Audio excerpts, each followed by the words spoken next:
Margaret Winslow did not scream when the clerk read the terms aloud. She did not weep. She did not look at the door where her son stood in his good blue coat, with his hand fisted in a footman's sleeve, being kept from crossing the room to her. She set her father's leather case down on the table between herself and the Duke of Rothermere, squared it with both hands until its corners aligned with the table's edge, and said, in a voice that did not shake, "I will need 3 days to remove my belongings." That was all. That was the whole of it. By nightfall she would be gone from Rothermere Hall with nothing but a satchel of surgical instruments and a boy's blue coat button, torn loose in his small fist, and pressed into her palm before the footman pulled him away, and it would be the better part of 2 years before the county understood what it had actually witnessed that afternoon, which was not the ruin of a discarded wife, but the beginning of something the Duke would spend the rest of his life trying to deserve. The summer of 1816 had come to Wiltshire the way it always did, green and indifferent, laying its long light over hayfields that did not care whose marriage was ending in the drawing-rooms beneath them. 6 years earlier, in that same indifferent light, Margaret Winslow had been the daughter of the Ashford Dell physician, 20 years old, quick with figures, quicker with a needle, and entirely unprepared for what it meant to be noticed by a duke. Julian Ashcombe had come to the village first for his aunt's gout and stayed, by the 3rd visit, for reasons he did not examine closely. He had watched Margaret set a groom's dislocated shoulder in the yard behind her father's dispensary, calm as a woman shelling peas, and something in him, some cold, careful, permanently vigilant part of him, had recognised in her a competence he could trust the way he trusted very little else in the world. He married her within the year. He did not, in 6 years, once tell her that he loved her, and she did not, in 6 years, once ask him to. It had not felt like deprivation at the time. It had felt like a system, and Margaret was good at systems. She ran Rothermere Hall's household accounts to the shilling. She corresponded with tenants about drainage, and rents in a hand the estate's steward called more legible than his own. She bore Julian a son, Peter, in the 2nd year of the marriage, and nursed him through a fever in the 4th year that the fashionable London physician had pronounced hopeless. Using nothing but her father's remedies and 3 sleepless nights, and Julian had stood in the doorway of the nursery, watching her work with an expression she had once mistaken, foolishly, for love. It was not love. She understood that now. It was the particular gratitude of a man watching a useful tool perform exactly as advertised. The wound had a name before it had a face, and the name was Sybil Harrow. Mrs. Harrow arrived at Rothermere in the spring of 1815 to nurse Julian's ailing aunt, a distant connection of the family, with a talent for making herself indispensable in a sick room, and, it emerged later, everywhere else. She was warm where Margaret was precise, soft where Margaret was steady, and she had a gift. Margaret would only understand the shape of this gift much later, for telling a proud, frightened man exactly the story about himself that he most wanted to hear. By the autumn she was a fixture. By the following spring she was something else, something the servants noticed before Margaret allowed herself to, and by June there was a letter. The letter arrived at the breakfast table on a Tuesday, delivered by Julian's own hand, and it purported to be Margaret's, 3 pages of endearments addressed to Mr. Aldous Bell, the parish curate, dated the previous autumn, discovered, Julian said, among the curate's effects when he was recalled to his bishop over an unrelated matter. Margaret read it once.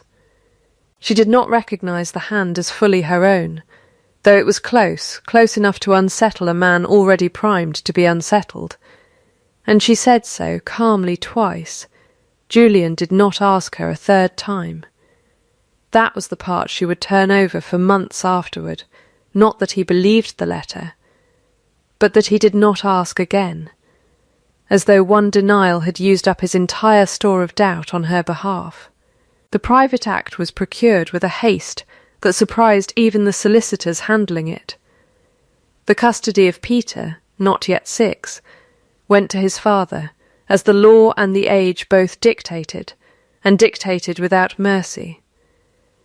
Margaret was given 3 days, and a case of instruments and permission, if she wished it, to write to the boy twice a year through the estate's man of business, who would read the letters first.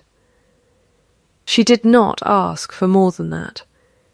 She had already learned, sitting very still in a drawing-room while a clerk read out the sum of her worth in legal clauses, that asking was a country whose currency had been devalued past use.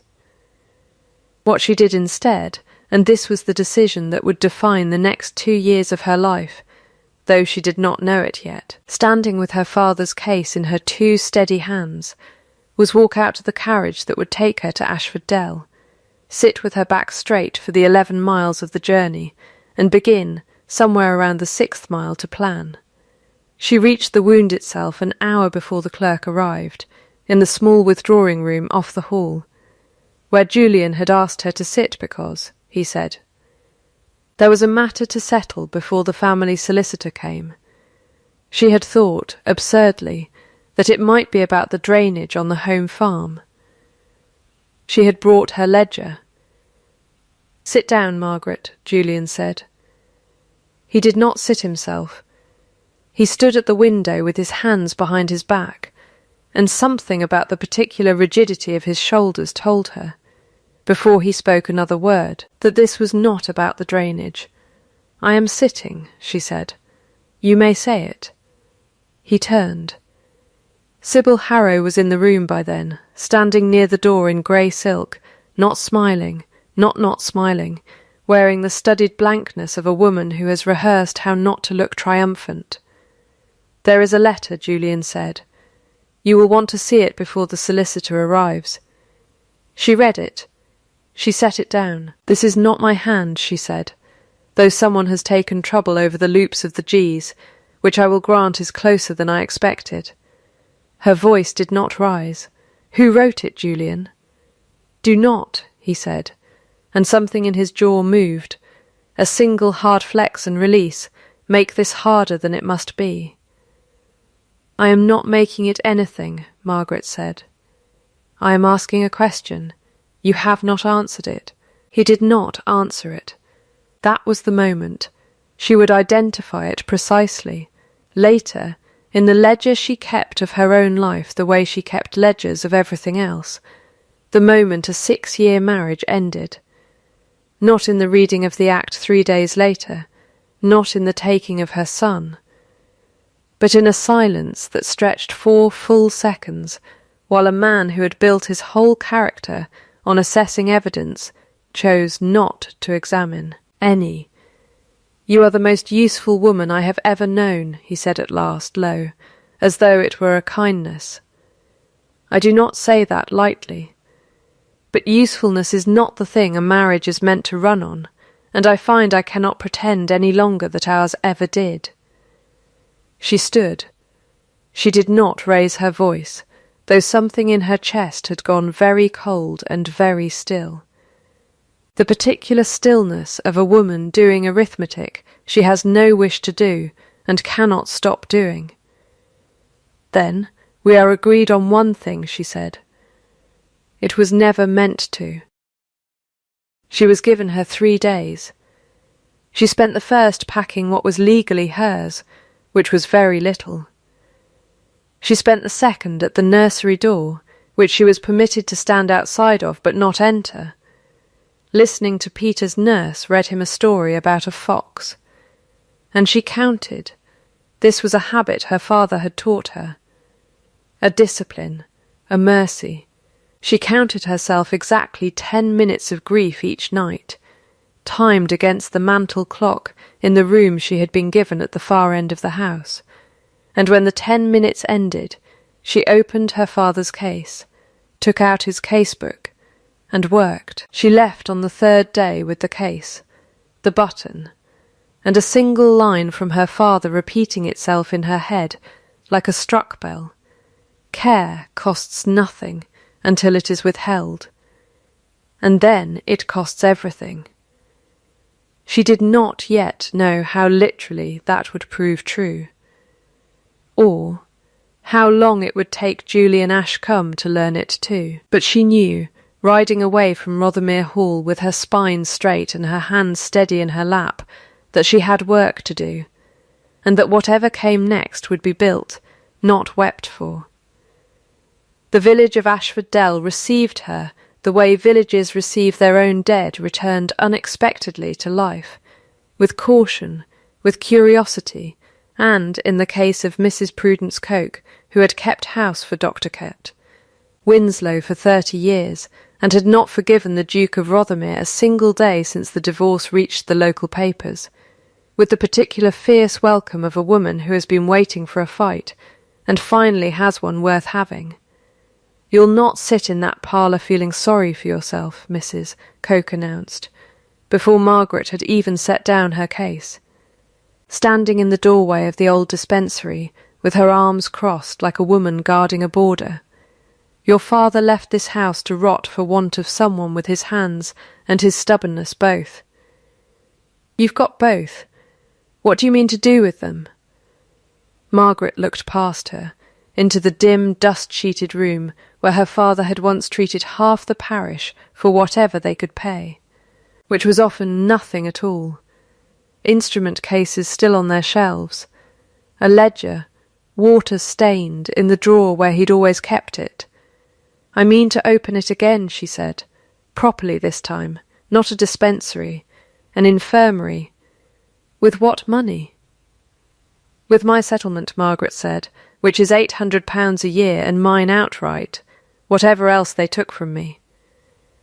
And with this, she set the case on the counter and opened it, and the instruments caught the last of the daylight through the grimy window, clean where she had cleaned them the night before, out of nothing but habit.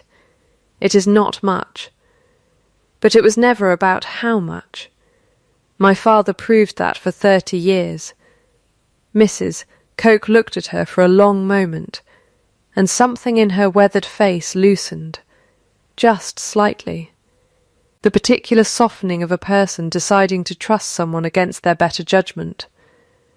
Thursdays were his day for those who couldn't pay, she said. Wrote it on the door himself. "I've still got the sign in the cellar, if you want it." "I want it," Margaret said, "and I want you, if you'll have the work. I cannot pay you what you're worth. I can promise you it will matter."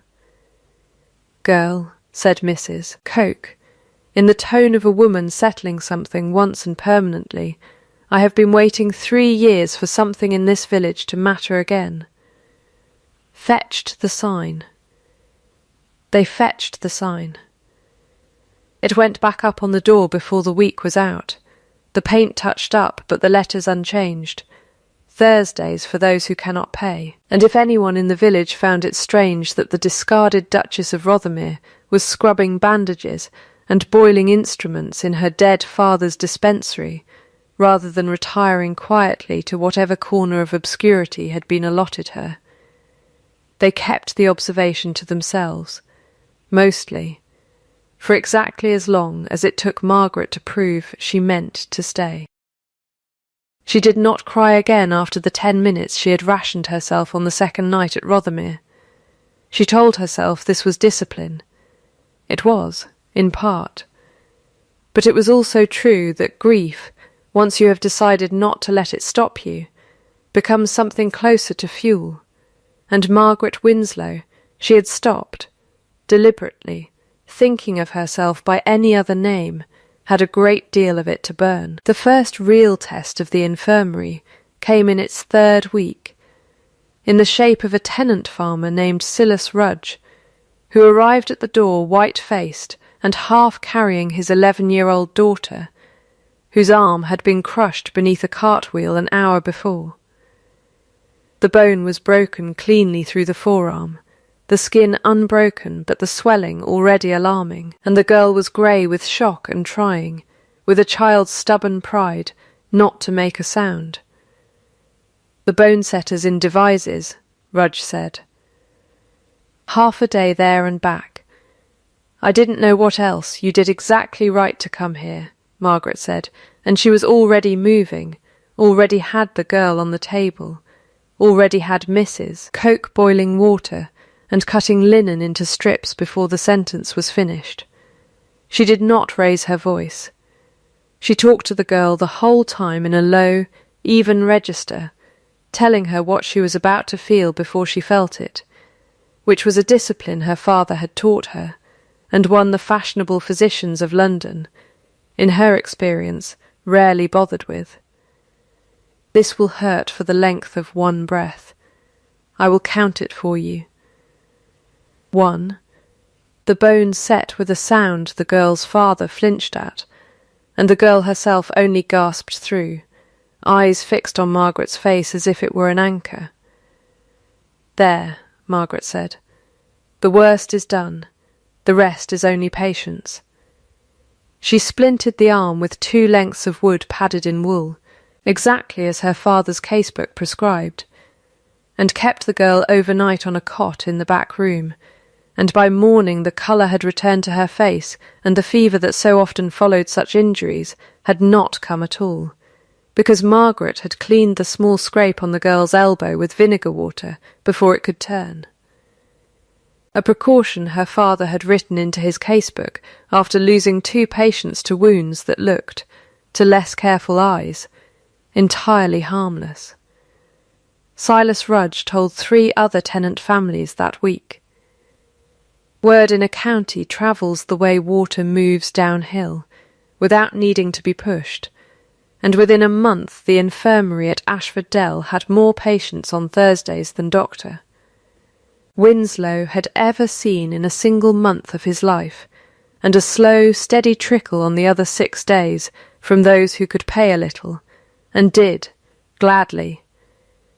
Because what they were paying for was competence, and competence, once people have felt the lack of it, is a thing they will walk miles for. It was in the 8th week that Julian Ashcombe first heard his former wife's name spoken with genuine admiration by someone who did not know he was listening, and something in him, he would not examine it for months yet, would, in fact, actively avoid examining it, went very quiet, and did not settle again. He had ridden to Ashford Dell on estate business that had nothing whatsoever to do with the infirmary, a fact he would repeat to himself twice on the ride and not believe either time, and he had stopped at the inn for his horse to be watered, and 2 men at the next table were discussing, without any particular discretion, the Duchess who wasn't a duchess any more, and how she'd set young Tom Argyle's collarbones so clean he'd been back at the plough in a fortnight, and how there wasn't a woman in 3 counties with hands like that. God rest old Dr. Winslow, his daughter had more than kept the name. Julian did not go to the infirmary that day. He told himself this was propriety. It was. He would later admit cowardice, though it would take him a great deal longer than a single ride home to admit it in those words. He went a week later instead, on the pretence. He had begun, by then, to notice how many of his reasons for going anywhere near Ashford Dell were pretences, of inquiring after a tenant's health on behalf of the parish, and he stood in the doorway of the dispensary at 4:30 in the afternoon, and watched, through the window. His former wife bent over a ledger with an apprentice boy at her elbow, explaining in a patient, unhurried voice why a wound cleaned with vinegar water healed faster than a wound bound tight and left, and something in the picture, the steadiness of her hands, the total absence in her posture of the woman who had once sat very still in a withdrawing room, while he dismantled 6 years of her life, in 4 sentences, struck him with a force he had no ready name for. She saw him before he could decide whether to knock. She straightened, set down her pen, and regarded him across the small room with an expression that gave him, deliberately, nothing at all. "Your Grace," she said, "you are a long way from Rothermere." "I came on parish business," he said, which was true, and which he heard. As he said it, sound exactly as thin as it was. "Of course you did," Margaret said, and did not ask him in, and did not ask him to leave either, and stood there with her ledger closed under one hand, waiting, with the particular patience of a woman who has learned that silence is often the only question a man like Julian Ashcombe will ever answer honestly. He looked at her for a long moment. Somewhere behind him, in the yard, a cart passed on the road, ordinary and unremarkable, and the sound of it seemed absurdly very loud. "How is Peter?"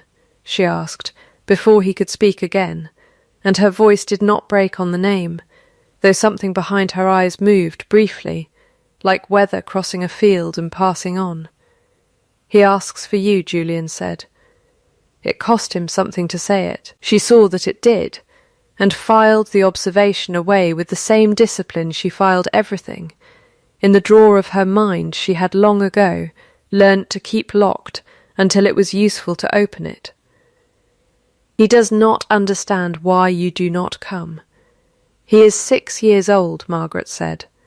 "He is not required to understand the law." She picked up her pen again, a small, deliberate motion that told him, more clearly than any words could have, that the audience was ending. "You may tell him, if you find occasion, that his mother thinks of him at 6:15 every evening, when the surgery closes, without fail. He will know why I chose that hour. He was born at 6:15. Julian stood in the doorway a moment longer, though there was nothing left to say that either of them was prepared to say aloud, and then he touched his hat, and left, and rode back to Rothermere Hall, in a silence that felt, for the first time in a year, considerably louder than the noise it had replaced. He did not tell Sybil where he had been. That, too, he would recognise later as the first small stone in a wall he had not yet realised he was building.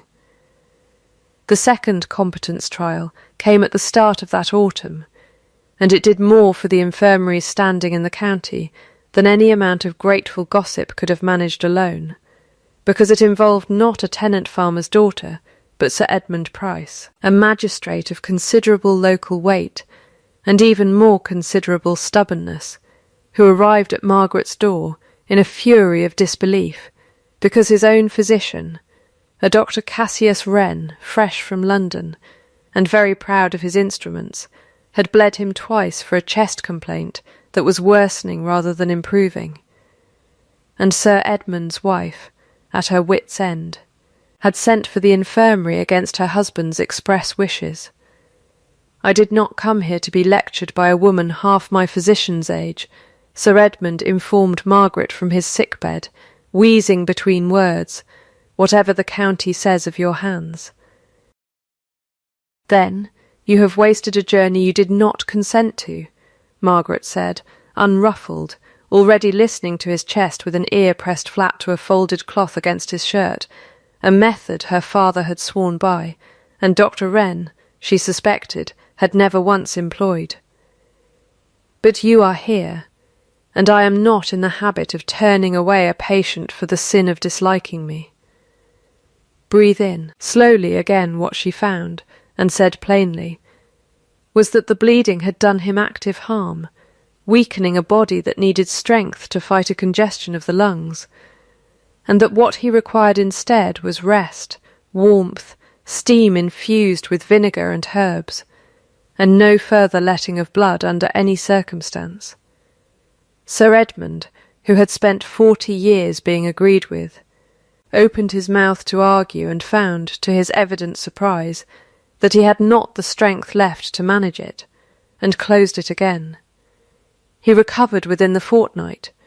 He recovered fully, in fact, in a manner sufficiently dramatic that his wife told the story at every card party in the county for a month, and Dr. Wren, informed second-hand that the discarded Duchess of Rothermere had countermanded his treatment and been proven right, did the single most useful thing he would do in this entire story, which was to ride to Ashford Dell himself, stand very stiffly in the dispensary doorway, and say, "I understand you disagreed with my method of treating Sir Edmund." "I did," Margaret said. "On what authority?" "On the authority of having watched him breathe easier the moment the bleeding stopped," she said. "I have no letters after my name, Dr. Wren. I have 30 years of my father's casebooks, and 2 years of my own, and I have never once lost a patient to a treatment I refused to give, merely because it was fashionable to give it." Dr. Wren was, whatever his vanity, not a foolish man, and something in the plainness of her answer reached him where flattery would not have. "I should like to see those casebooks," he said, "if you would permit it, not to contest them, to learn from them." It was not friendship, not yet, and possibly not ever entirely. But it was the beginning of the county's slow, grudging, and eventually whole-hearted recalibration, and Margaret understood, watching Dr. Wren's stiff-back retreat down the lane, that she had just converted the most dangerous kind of sceptic there was, a proud man who had been proven wrong in public and chosen, against every instinct, to learn from it rather than resent it. She did not yet know that the county's opinion of her would matter far more than she could presently imagine, or that the season turning toward a wary, watchful winter would carry with it the first of the documents that would eventually undo everything Sybil Harrow had built her second marriage upon. She knew only that the infirmary's ledger, that autumn, showed more paying patients than it had ever needed to show a profit, that her apprentice boy could now set a simple fracture unsupervised, and that a letter had arrived from Rothermere's man of business, forwarded as promised, in a child's careful, labouring hand. "Dear Mamma, I am well. I have a new pony. Papa says I may write again at Christmas. I hope you are well too. Your loving son, Peter." She read it 4 times. She permitted herself, that night, exactly 10 minutes by the mantel clock, and then she folded the letter into her father's casebook, where the pressed evidence of a life kept moving despite everything taken from it, and went back to work. Winter came to Ashford Dell hard and early that year, and it was in the black cold of January that Margaret learned, from a source she had not expected, the shape of the wound she had spent 6 years married to without ever once being permitted to see it whole. The source was Mrs. Agatha Pruitt, who had been housekeeper at Rothermere for 40 years before her retirement to a cottage near the infirmary, and who came in one evening with a chest cough she would not have troubled anyone over except that her niece insisted, and who, warmed by the fire and a cup of Margaret's willow-bark tea, began to talk in the unguarded way of the old and the trusted. "You'll not have heard the whole of it," Mrs. Pruitt said, "how his mother died. He was 9, the old Duke, a hard man, God rest him, harder than his son ever managed to be. Whatever you think of Julian now, he would not send for the London men when her lungs went bad. Said it was throwing good coin after a lost cause.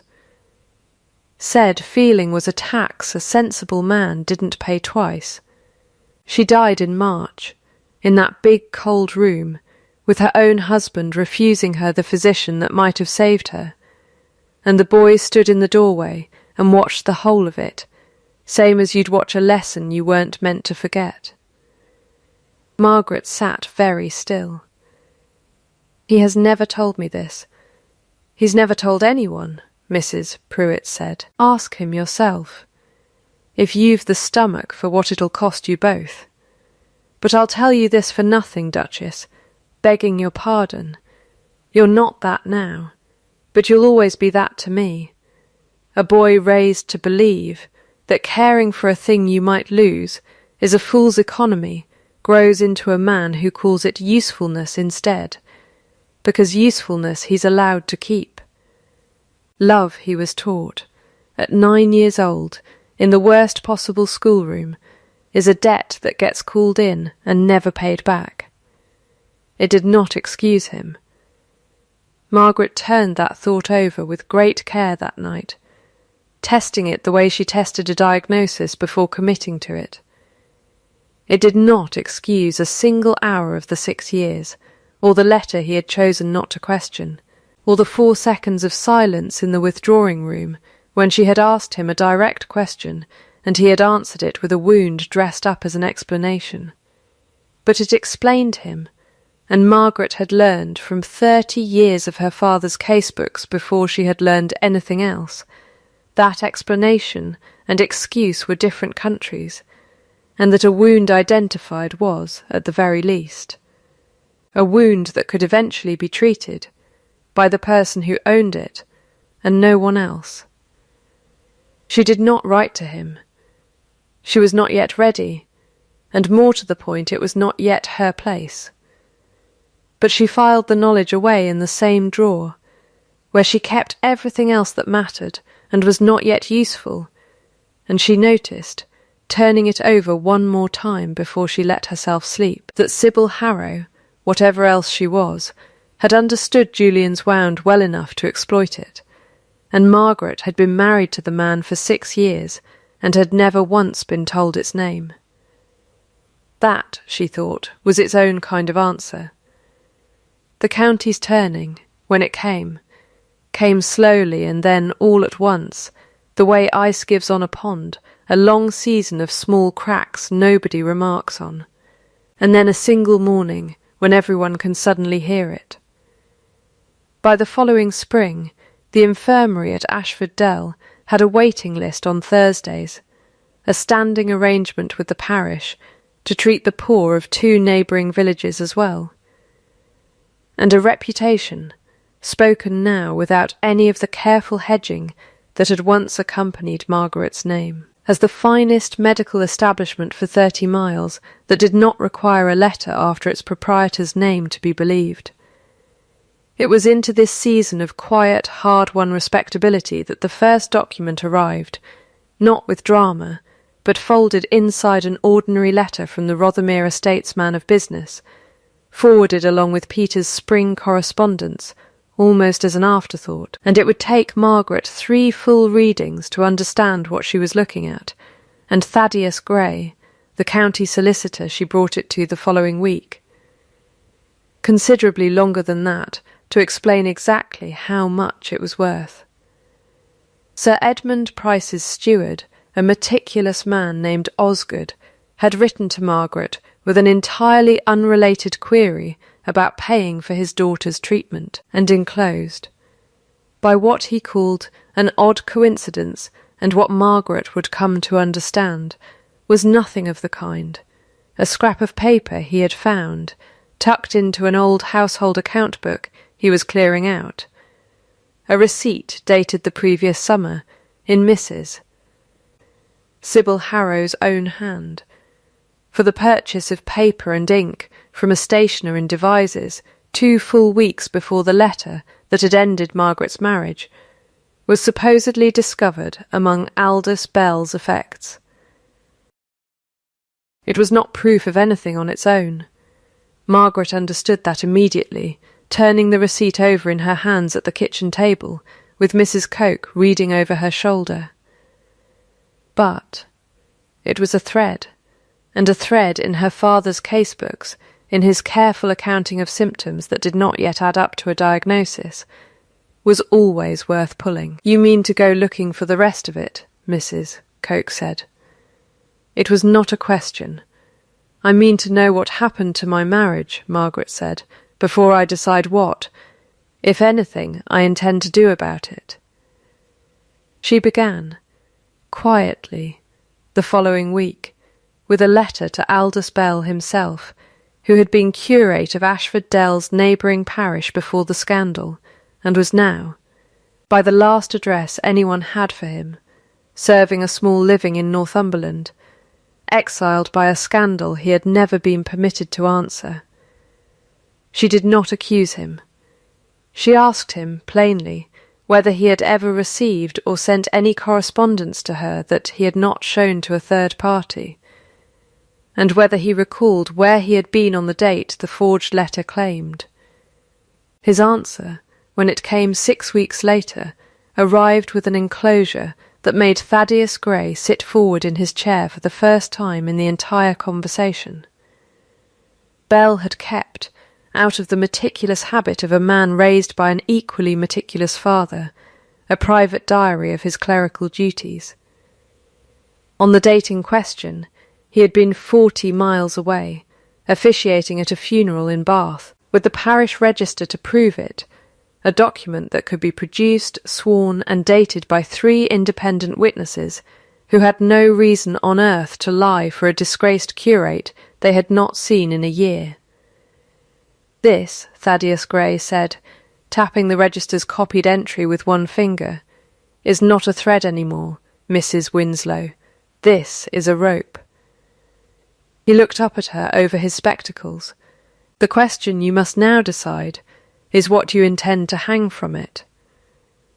Margaret looked at the papers spread across his desk, the receipt, the register, the letter itself, which she had kept, unwisely perhaps, folded inside her father's casebook for 2 years, because some part of her had known even then that a document discarded is a document that cannot later be examined.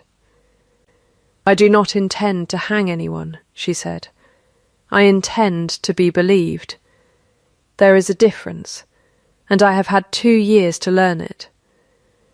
She wrote to Sybil Harrow, now the Duchess of Rothermere, a fact Margaret set down on the page with no more emotion than she would have used to record a patient's temperature, a single short letter informing her, without threat, that certain documents concerning the letter of 2 summers past had come into Margaret's possession, and that she would be grateful for an explanation before she took any further step.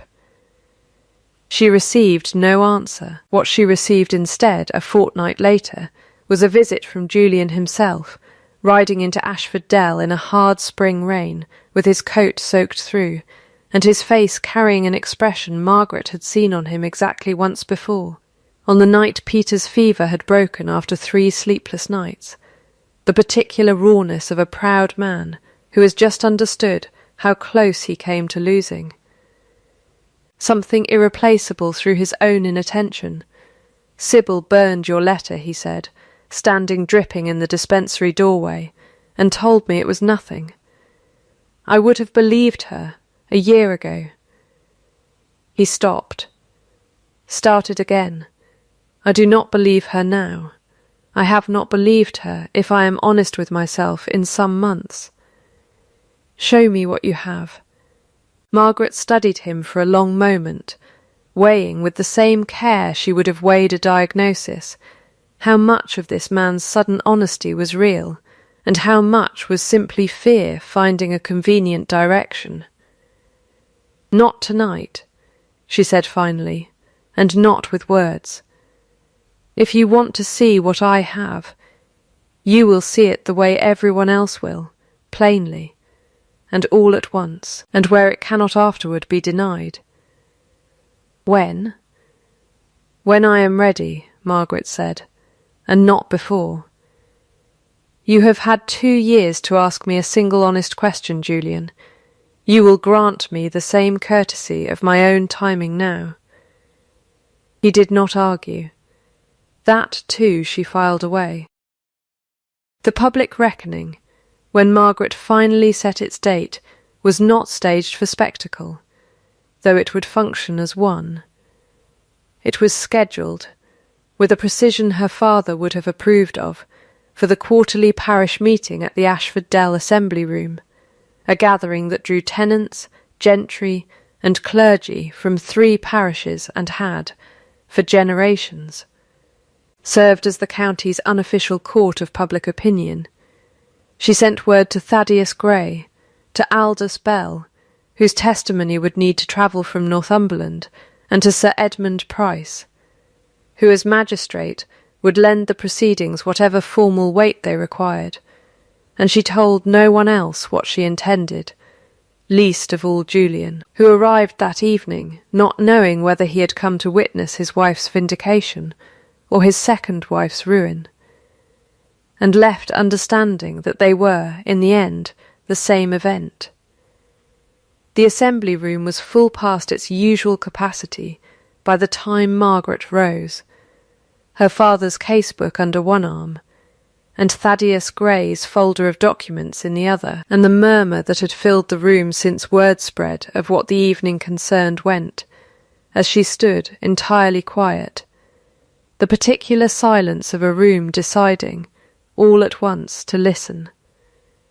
2 years ago, she said, I was divorced from my husband on the grounds of a letter alleged to be mine, addressed to Mr. Aldous Bell, then curate of this parish. I have not, until this evening, disputed that judgment publicly, because I had not the proof to dispute it properly, and I did not believe a woman's word alone would be weighed against a document, however false. I have the proof now. She laid the papers out on the long table at the front of the room, one at a time, and let Thaddeus Grey speak to each in his flat procedural solicitor's voice, which carried, in its very dryness, more weight than any performance could have. The stationer's receipt, dated a fortnight before the letter's supposed discovery, in a hand 3 witnesses in the room, Sir Edmund's wife among them, confirmed as Sybil Harrow's own.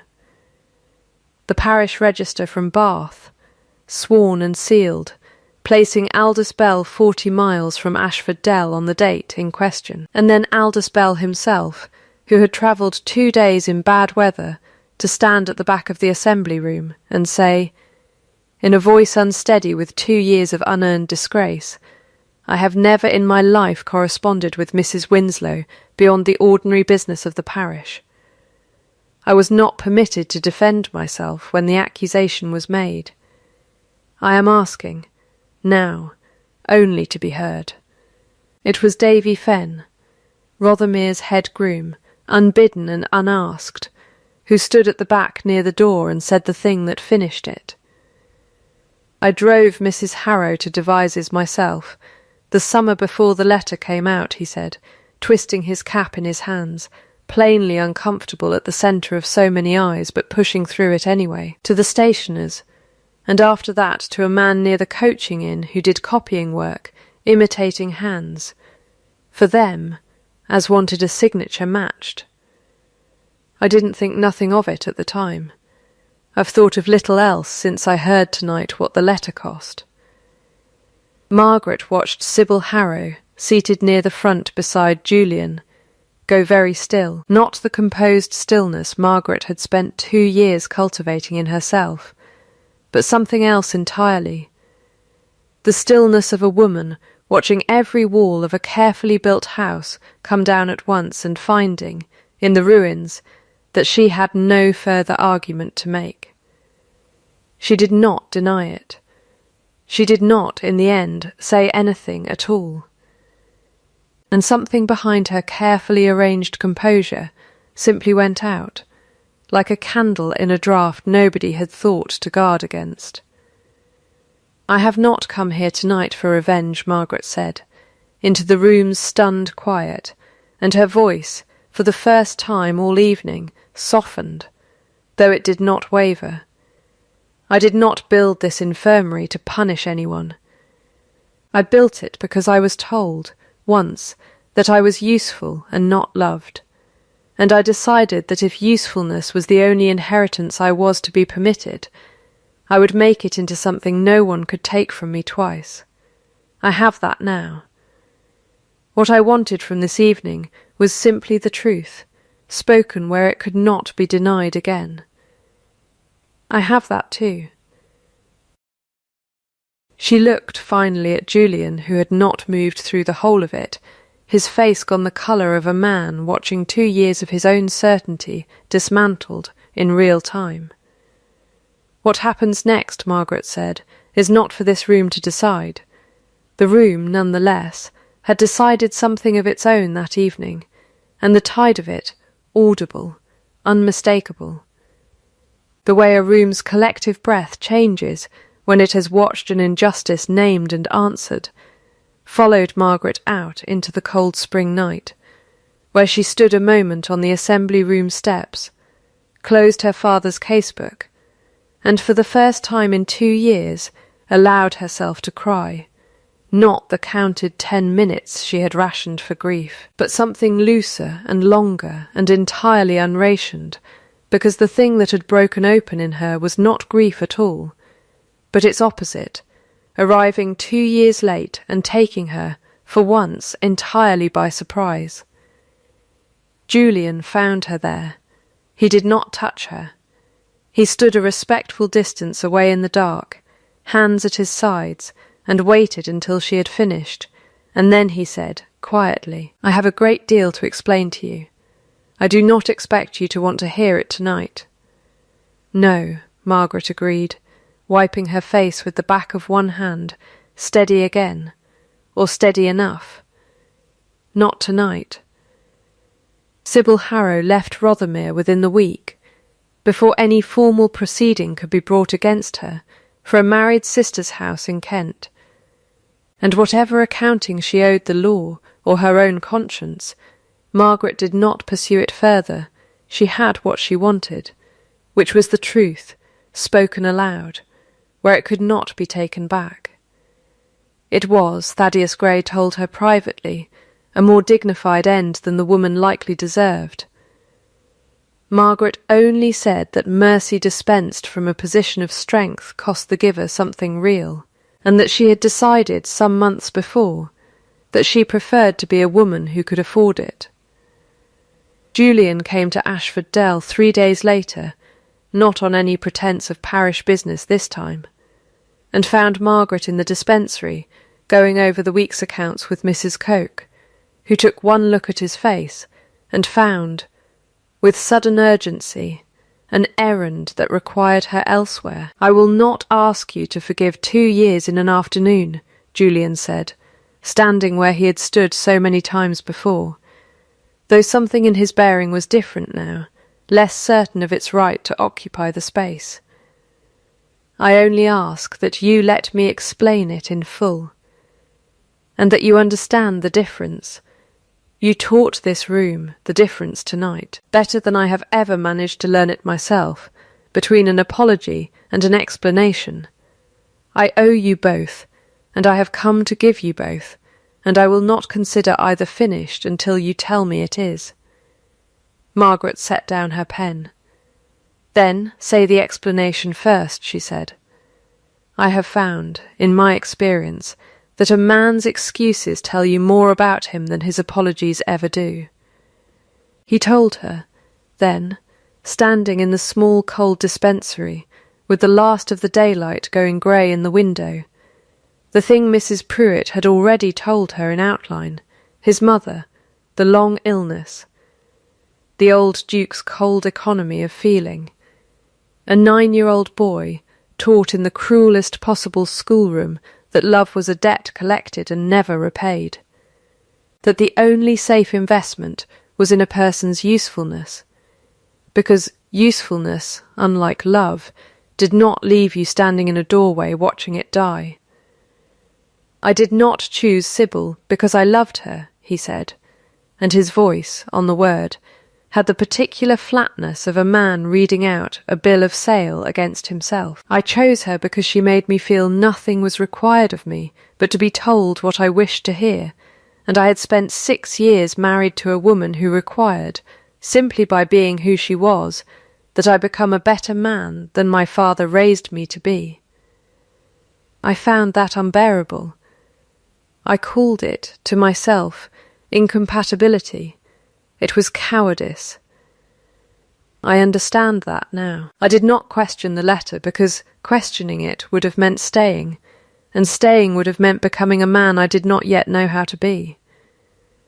"And now?" Margaret asked. "What has changed, besides the inconvenience of being caught?" "You have," he said simply. "I have watched you build. For 2 years the exact thing my father taught me was impossible, a life built on care that costs something and is given anyway. I do not deserve to be let back into it. I am asking regardless, because the alternative is spending the rest of my life the way my father spent his, afraid of exactly the thing that might have saved him." Margaret was quiet a long moment. "Then I will tell you my terms," she said, "and I will say them once plainly, and I will expect you to understand that they are not negotiable, only agreeable or not." She counted them off, the way she counted a patient's symptoms, precise and unhurried. "I keep the infirmary. It is not a hobby to be set aside when I am returned to a drawing-room. It is my life's work, and it continues, funded independently of Rothermere, under my name for as long as I choose to run it. I have full custody of Peter's upbringing, where his health and education are concerned. You may love him as his father, but you will not again make a decision about his welfare without consulting me first. I do not mediate between you and anyone who wronged me. That accounting is finished, and it finished the night it was spoken aloud in that assembly room, and you will not ask me, ever again, to accept an explanation in place of a change. I have had 6 years of explanations, Julian. I find I require the other thing now." "All right," Julian said. "All right, then," Margaret said, and something in the room's cold air seemed very slightly to warm. "That is not a yes. It is an agreement to begin. I would ask you not to confuse the two." He did not confuse them. Over the year that followed, Margaret watched him prove it in increments so small she would have missed them entirely if she had not, by long habit, been the kind of woman who noticed everything. The chair he began, without comment, to pull beside hers rather than opposite. The way he learned, slowly and without being asked twice, to bring her tea rather than have it brought. Because he had noticed she took it a particular way, and wished, evidently, to be the one who knew it, the ledger of the infirmary's expansion into a second building that he asked to see not to correct, but to understand. Sitting beside her with Peter's old primer open on his knee while their son, now 8, practised his letters at the same table, the 3 of them occupying, for an hour most evenings, the same quiet room, without any of them needing to fill its silence. There was one relapse, in the autumn, small and telling. A tenant's roof needed mending before winter, and Julian, out of 6 years of old habit, simply ordered it done, and paid for it without a word to Margaret, who ran the estate's charitable accounts jointly with him now, and discovered the expense a week later in the ledger. "You did not tell me," she said, not angry, only naming it, the way she would have named a symptom. He stopped what he was doing. "No," he said. "I did not think to. I am sorry. It was not that I did not trust your judgment. It was that some old part of me still does not think to ask, and I did not notice I had failed to until you have just shown me that I did." "Then notice it now," Margaret said. "And next time ask. That is all I require. Not that you never slip, only that when you do, you say so plainly. And correct it, rather than let me discover it in a column of figures." "I will ask next time," Julian said, and did, every time thereafter, a small, unglamorous discipline that meant, Margaret came to understand, considerably more than any single grand gesture could have. It was Peter's illness, the following January, that settled between them whatever words had not yet managed to. He woke feverish on a bitter night with his throat swollen and his breath coming rough, and Sybil's old physician was long gone from Rothermere's service, and it was Julian himself who rode through driving snow to Ashford Dell, rather than waiting for a lesser man to be summoned, because he had learned by then precisely whose hands he trusted with what he could not bear to lose.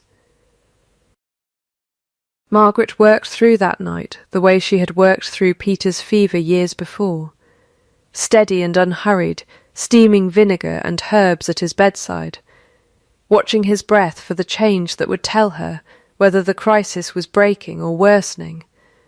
And Julian sat on the other side of the narrow bed, holding his son's hand and watching his former wife work with an expression that held.